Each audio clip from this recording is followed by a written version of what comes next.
And saying these only goes so far. But And one of the most pivotal issues or contentious issues in the 2016 election was the sort of question of free college or affordable college. Now, 4 years later, this is still a topic for candidates to address. In fall 2019, about 20 million high school students transitioned into college.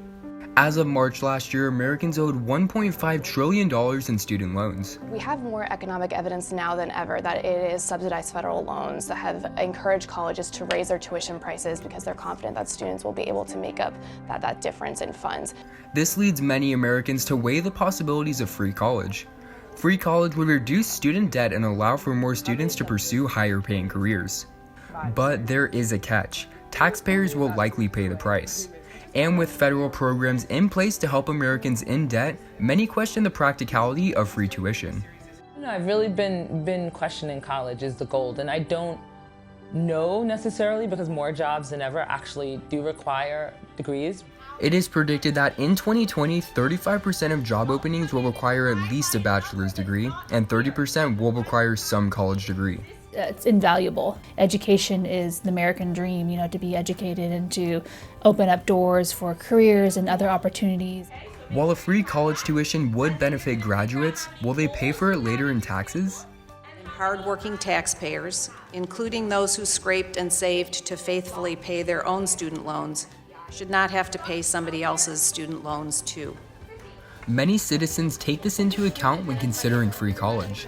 As a taxpayer, where would that money come from, and how would we pay for that, and how would we be able to maintain that would be a concern. This fact can influence the success of a candidate who promises free college tuition.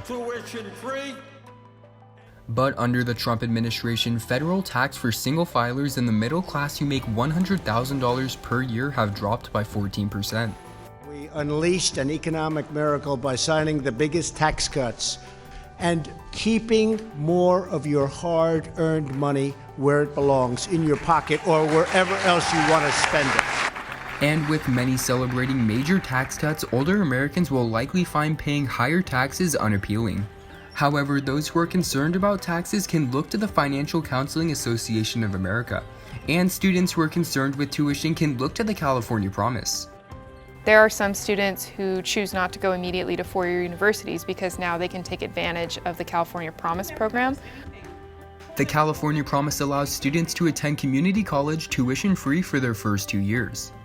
But a pivotal cause for the lack of action in this issue is that most affected by it do not have a high voter turnout. College tuition has been an important subject matter for younger people, and unfortunately, because so many young people don't vote, it hasn't been a bigger issue. Historically, voters ages 18 to 29 have the lowest voter turnout. In the 2016 presidential election, only 49% of people ages 18 to 29 voted compared to 66% of people ages 45 to 64. But young people are not the only supporters of free college. When you got kids coming out with $100,000, $200,000 worth of student debt, they can't survive. And we're taking away opportunities from them, and that's wrong. My best friend has a $1,400 a month student loan payment. So it substantially affected her life in that she chose to only have one child instead of two. It can allow students to enter a higher education institution and finish earning their degree. In a study done by Funding U, a student loan company, 79% of students surveyed delayed graduation due to financial constraints, and more than half said they had to drop out. Very top institutions, 6 years later 40% haven't completed. It's surprisingly high. Many parents and educators also see the value of starting life debt-free. Being able to go into the world as a 22-year-old with your full education and no debt, it would be a dream to be able to provide that for our next generations. I did not have student loan debt when I finished college. That gave me a head start that so many people of our generation have not had. In addition to benefiting college graduates, free tuition would also benefit families, especially those in the middle class. I don't know how, making $100,000 for a family of four, someone can afford $74,000 for one of their children to go to school. After thinking about how much it was going to be costing us to send both kids to college, I thought I better keep this job Obviously, public education has been very successful in elementary and middle school and high school. If we could have that for college, that'd be amazing also.